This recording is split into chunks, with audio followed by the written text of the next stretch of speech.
निर्घुण हत्येची घटना ही दुर्दैवी, त्यात राजकारण करू नये. अंबादास दानवे, विरोधी पक्षनेते, विधान परिषद. यशश्री शिंदे या उरणमधील तरुणीची निर्घुणपणे हत्या केल्याची घटना शनिवारी उघडकीस आली आहे. या दुर्दैवी घटनेने उरण तालुका पुरता हादरून गेला आहे. या पार्श्वभूमीवर विविध पक्षांच्या वरिष्ठ नेत्यांनी शिंदे कुटुंबियांचे सांत्वन करण्यासाठी आपली उपस्थिती दाखवली आहे. यावेळी संवाद साधताना विधान परिषदेचे विरोधी पक्षनेते अंबादास दानवे यांनी सांगितले की पोलीस यंत्रणा तपास करत असून आरोपीला कठोर शिक्षा होणार आहे. त्यामुळे त्यांच्यावर विश्वास ठेवणेही गरजेचे आहे. त्यात कोणत्याही प्रकारचे राजकारण करू नये.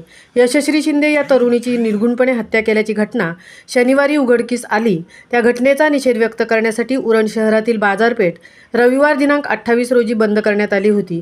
तसेच सोमवार दिनांक 29 रोजी कोपरोली गाव परिसरातही ग्रामस्थांनी कडकडीत बंद पाळला.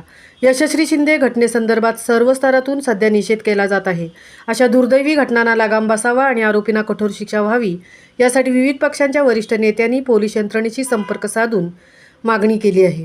तसेच शिंदे कुटुंबियांचे सांत्वन करण्यासाठी आपली उपस्थिती दाखवली आहे.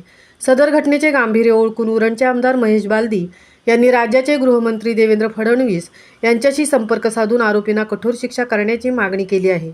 तसेच माजी आमदार मनोहर शेठ भोईर यांनी विरोधी परिषदेचे विरोधी पक्षनेते अंबादास दानवे यांना उरण शहरातील घटनेची माहिती देऊन आरोपींना कठोर शिक्षा करण्याची मागणी केली आहे.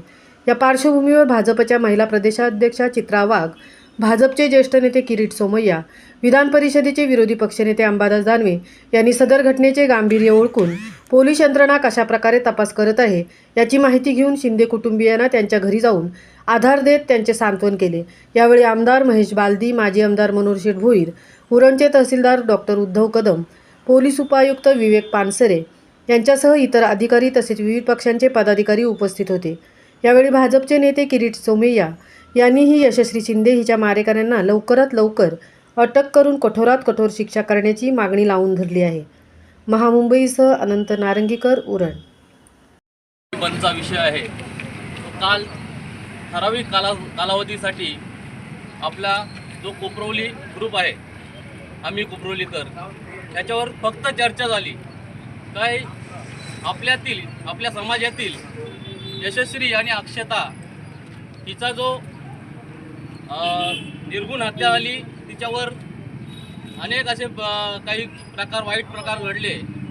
त्या पार्श्वभूमीवर आपण सर्व कोपरोली ग्रामस्थांनी जो प्रतिसाद आज दिला आहे तो उल्लेखनीय आहे आणि अशीच आपली एकी याच्यानंतरही राहावी. कारण आज जो बंद आहे तो अनेक वर्ष आपल्या मुलीबालींना, आपल्या वडिलांना एक संदेश दिला जाईल की हा जो बंद आहे, जो आपल्या मुलींना सुरक्षित ठेवण्यासाठी केलेला बंद आहे आणि हा बंद ज्यांनी गालीधारकांनी असेल, ज्यांनी आपल्या सामाजिक काम करणारे सर्व समाजसेवक असतील, राजकीय पुढारी असतील, यांनी या बंदला पाठिंबा दिल्याबद्दल त्यांचे आम्ही कोपरोलीवासी खूप खूप धन्यवाद देतो. धन्यवाद.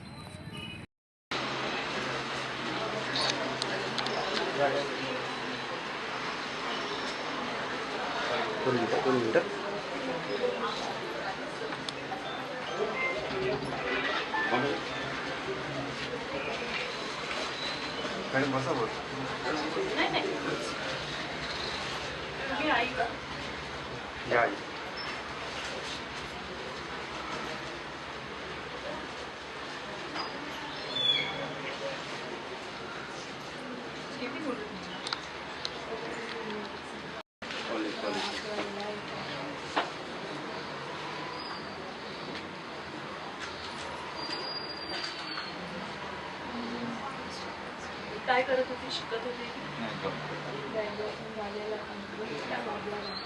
जॉबला